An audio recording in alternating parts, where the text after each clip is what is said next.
Hello action figure fans, this is HammerTron here with a new action figure review for you. This time I am reviewing the McFarlane Toys DC Multiverse Black Adam movie Cyclone action figure. This was released in 2022. I bought this in 2023. It comes in a nice window package where we can see the action figure and the accessories. It's an interesting pose. Looks like the action figure is running. Although I think I prefer action figures just in a standard straight standing up pose, but this is okay. So here we have the nice window package. At the top has the window wrapping around, also the Black Adam movie logo. At the bottom, some manufacturing information.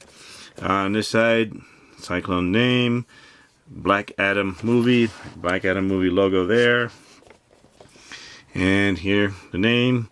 The window wraps around to the side, so I like how the window wraps around to the different sides to let in more light. Here is the back with a picture of the Cyclone character, but no cross cells showing the other action figures in this wave. So I'll open this up and review it in just a moment. Here is Cyclone out of the packaging. Let's take a look at the accessories. We get a card with a picture of Cyclone there and a little biography on the back. We have an action figure stand with a peg for a peg hole, a DC logo here. This comes with almost every single McFarlane Toys DC Multiverse figure. We also have a tornado effects piece, hard plastic. There's a peg for the peg hole in the heel of the boot. So that looks pretty nice. So we'll see how that works later on. Let's see how tall this action figure is. Up to the top of the head, about 7 inches tall, or a little bit less than 18 centimeters tall. And this is the first female character from DC Multiverse action figure line that I have handled here. So far it looks okay. She has a lot of hair. It's a very big piece. Kind of hard, stiff plastic. Face looks alright. I haven't seen the movie, so I don't know how close it is to the actress's face, but I think it looks alright. And nice little medallion there with a little tornado picture there. Interesting costume design. Little plastic skirt piece, some extra cloth hanging down. I think that's what's happening here at the hands. Some pieces of cloth kind of hanging down. So it looks a little weird when we hold up the hands. So I wonder if it's meant to be displayed with the hands down, or if that's actually a stiff wand type piece. I haven't seen the movie. I'm not familiar with this character, so I don't know. Same thing on this side. The legs, the boots, peg holes there. All looks pretty nicely sculpted. There's some painting on it, so looks pretty nice. Take a look at the articulation. Now with all that hair, we cannot get her to look up, but she can look down just a little bit, and we can turn side to side a little bit, so not too bad. And tilt her head. That's working. At the shoulders, there are no butterfly joints, so we can go up. So this side is not working very well. It's this plastic piece here that's interfering with the articulation a little bit. But that's about as far up as we can go. And the arms can go around. This goes around. The bicep cut here works, so that is good. But this bicep cut here does not work. If I try to turn it, feels like something is stuck, so I think the peg inside is kind of stuck in place, and if I keep trying to twist, I think I'll just rip the plastic apart. So I'm not going to try. Maybe a hair dryer will help loosen it up, but I'm not so sure. It does wiggle a little bit, but something is stuck, so it's a little disappointing there. We have double jointed elbows, and she can get this cloth in her eye there. That wouldn't be very comfortable, but that's working. So these joints are moving pretty nicely, except for this one there. And the wrists do turn. This one, there's a hinge there. And this fisted hand does turn.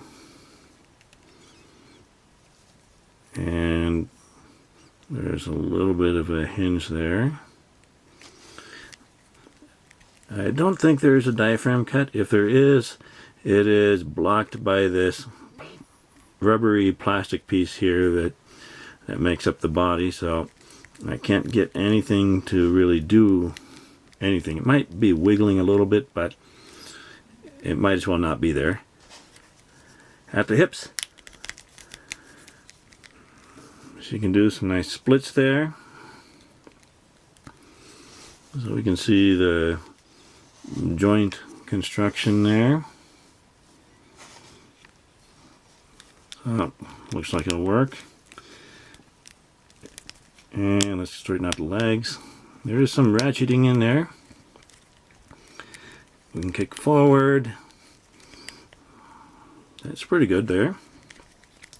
And kick back. Not too bad. This side we can kick forward quite a bit. And kick back a little bit. So that's pretty good. There's no twist here, no upper thigh cut, so we can't bend or turn the legs. We have double jointed knees. So that is working. And that is working. So we can put her in a sitting pose. I think I like this one better. That'll work.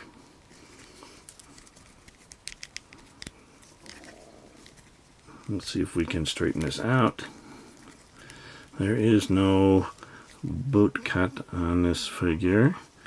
There is an ankle twist, so we can turn the ankles. So at the top of the ankle joint there is a twist there, so that's working. We have hinges. These were pretty stiff at first, but they are loosening up a bit, so she can do some tippy toes there. And we can go up that far, not too bad. There's ankle pivot. So this ankle pivot is working. So not too bad. And this ankle pivot, it seems to be pretty stiff. I thought I had it working a little while ago, but it doesn't seem to be working for me very well. Just a little bit. So I don't want to push too hard on it, so it's just barely moving. So it's a little disappointing.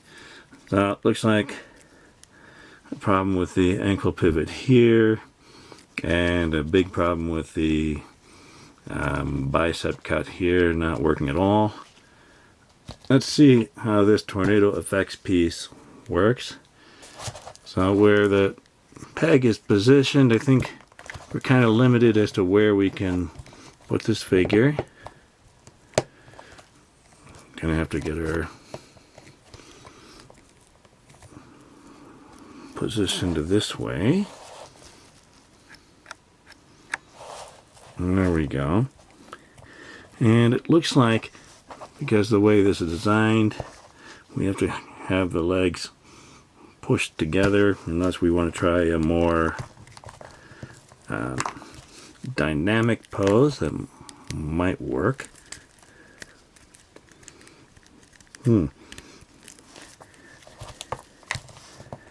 Let's try.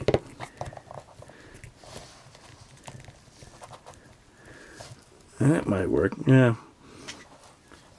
We can put her in a little more dynamic pose, but that just throws it off balance. So it's a delicate balancing act here.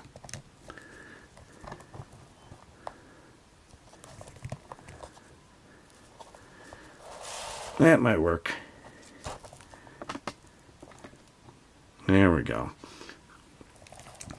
Not too bad. Oh, we also have toe hinges. So those are working. So nice effects piece there. A little bit limited, but still pretty nice. And a couple of problems with some joints, but other than that, it looks all right. So not the best, but I think it's okay. Here is Cyclone next to a pair of 4-inch action figures. On the right is an adventurer from an Animal Planet set I reviewed a while ago. On the left is the Fortnite Jonesy action figure by Jazzwares. Here is Cyclone next to a 6-inch action figure on the left. The Fortnite Legendary Series Skull Trooper Purple Glow by Jazzwares. And a 7-inch action figure on the right. The Masters of the Universe Masterverse He-Man action figure by Mattel. And it looks like Cyclone works better with other 7-inch action figure. She's a bit too large to really scale very well with 6-inch action figures unless she is meant to be an unusually tall woman. This Cyclone action figure is kind of okay. I'm not really very happy with it because of some of the problems there, mostly with this ankle joint here. The pivoting is not working very well, and also this bicep cut here on her right arm does not work at all, and if I keep twisting I'm afraid I'll break it, so that really disappoints me. The effects piece is maybe not the very best, but I still think it's kind of neat looking. I think it'll work in some situations. It just takes a little practice to make sure it gets balanced correctly in different dynamic poses. So just disappointing with some of the problems with the joints. Maybe I'm just out of luck with this one, and most of the Cyclone action figures don't have these problems. Hopefully that is the case. Anyway, thank you for watching my review video. Remember to like the video, leave a comment, let me know what you think of this action figure, and subscribe to my channel to keep up to date with my future reviews. I'll see you next time, action figure fans.